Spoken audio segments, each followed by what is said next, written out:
47వ డివిజన్లో గిడ్డంగి వీధులు యాక్చువల్గా భవిష్యత్ గ్యారంటీ ప్రోగ్రాం అని ప్రచారం మొదలుపెట్టాం. ఇప్పటికే కొన్ని షాప్స్ అయితే తిరిగాయి. ఇక్కడన్నీ కంప్లీట్గా షాప్స్ ఉంటాయి. అయితే ఎక్కడికి పోయినా అనూహ్యమైన స్పందన ఉంది. స్పందన కూడా ఎటువంటి స్పందన అంటే జనరల్గా మేము పోయి నమస్కారం పెట్టి ఓటేమని అడగాల. అడిగే లోపలే అడుగుతున్నాం. అడిగే లోపలే వాళ్ళే ఈసారి మీరే గెలుస్తారు, ఈసారి తెలుగుదేశం పార్టీ రాష్ట్రంలో వస్తుందని డైరెక్ట్గా చెప్పేస్తున్నారు. ఈసారి అని వాళ్ళు డైరెక్ట్గా చెప్తున్నారు. అంటే వాళ్ళలో ఎంత ఫ్రస్ట్రేషన్ ఉందో, ఎంత విరక్తి చెందిపోయారో ఈ వైఎస్ఆర్సీపీ మీద తెలుస్తుంది. జనరల్గా నేను 2019లో కూడా ప్రచారం చేశాను. అప్పుడు ప్రచారంలో పోయి నమస్కారం పెట్టి ఓటు అడిగితే అలాగేనండి అనేవాళ్ళు. కానీ ఈసారి నమస్కారం పెట్టే లోపలే మీరు ఎందుకండి రాబడలేదు, మీరు ఇంట్లో ఉన్నా గెలుస్తారు, ఎందుకంటే ఈ ప్రభుత్వం వల్ల మేము వెక్స్ అయిపోయాం, వాళ్ళు అనేది వెక్స్ అయిపోయామని. ధరలు పెంచేశారు, నిత్యావసర వస్తువులు అభినారంగా పెంచారు, ఎలక్ట్రిసిటీ ఛార్జీలు అభినారంగా పెంచేశారు. వ్యాపారస్తులు వ్యాపారాలు చేసుకోవాలంటే సరి అయిన అనుకూల పరిస్థితులు లేవు.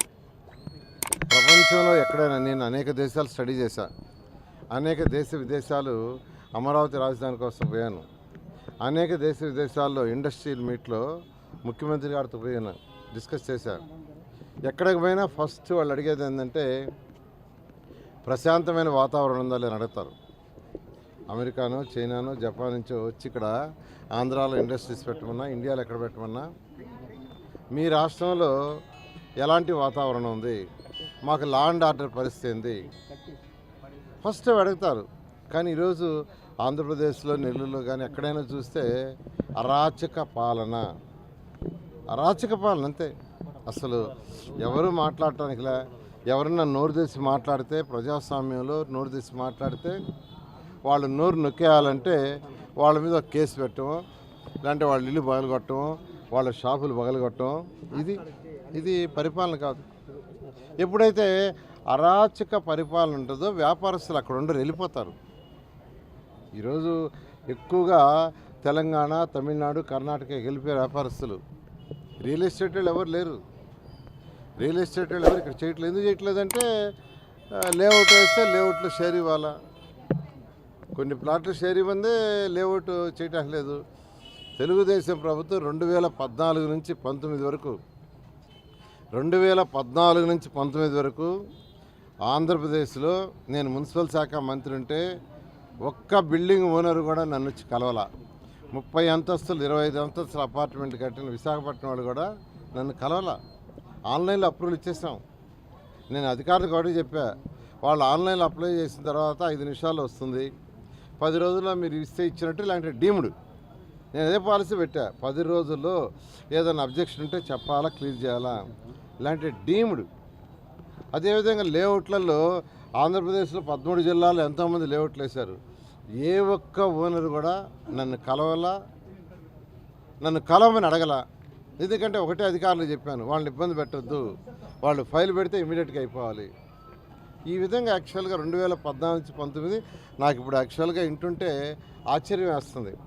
ఈ 5 ఏళ్లలో ఇంటుంటే ఒక లేఅవుట్ వేస్తే 10 ఎకరాలు 5 ఎకరాలు వాళ్ళకి ప్లాట్లు ఇవ్వాలని, ఒక బిల్డింగ్ కట్టాలంటే ముందు చేయాలని, ఒక సైట్ కొనుక్కోవాలన్నా పర్మిషన్గా కప్పం కట్టాలని, ఒకరి బిల్డింగ్ ఇంకో రిజిస్ట్రేషన్ చేసుకోవాలన్నా నాయకుల యొక్క అప్రూవల్ తీసుకోవాలని. అసలు నిజంగా ఆశ్చర్యం వేస్తుంది. మనం ప్రజాస్వామ్యంలో ఉన్నామా, లేదంటే నియంత్ర పాలనలో ఉన్నామా, లేదంటే బ్రిటిష్ పాలనలో ఉన్నామా? బహుశా బ్రిటిష్ పాలనలో కూడా ఇలా ఉండదు. రిజిస్ట్రేషన్ ఒక వ్యక్తి ఇంకో వ్యక్తి బిల్డింగ్ కొనాలన్నా, షాప్ కొనాలన్నా అసలు నాయకుల యొక్క పర్మిషన్ తీసుకోవాలంటే ఇది ప్రజా పరిపాలన కాదు, ఇది కరెక్ట్ కాదు. ఇంకా అందరూ వెక్స్ అయిపోయి ఉన్నారు. వ్యాపారస్తులు అయితే మరీ పూర్తిగా వెక్స్ అయిపోయారు. 2 నెలల్లో ఎలక్షన్స్ వస్తున్నాయి, ఇంకొండేది 70 రోజులు. ఖచ్చితంగా ఈ రాష్ట్రంలో 175 సీట్లకి మెజారిటీ సీట్లు తెలుగుదేశం గెలుచుకుంటుంది. ప్రజలకు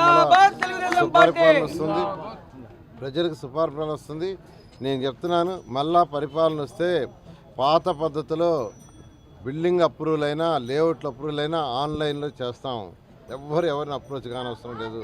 ఖచ్చితంగా చేసి చూపిస్తామని తెలియజేస్తాను. Thank you. సచివాలయ ఒక ప్రభుత్వం ఏ ప్రభుత్వమైనా ఒక ప్రభుత్వం ఒకటి చేస్తే వచ్చే ప్రభుత్వం అంతకంటే బెటర్గా చేయడానికి ప్రయత్నిస్తాం, కానీ అవి తీసేయం. జగన్మోహన్ రెడ్డి లాగా అన్నా క్యాంటీన్ తీసేయండి, అది తీసేయండి, క్రిస్మస్ తోఫా తీసేయండి, ఇవన్నీ సంక్రాంతి తోఫా కానుక తీసేయండి చేసాడు, తప్పది. పక్క రాష్ట్రంలో స్టాలిన్ చూసి నేర్చుకోవచ్చు. ఆయన రాగానే అమ్మా క్యాంటీన్స్ అట్లే ఉంచుతాను, అదే పేరుతో ఉంచుతా అన్నాడు. Hats off to him. అది పరిపాలన. దానికంటే ఇంకేమన్నా మెరుగు చెయ్యి. అంతేగాని చక్కగా 2,25,000 మంది భోంచేస్తుంటే ఎత్తేసాడు.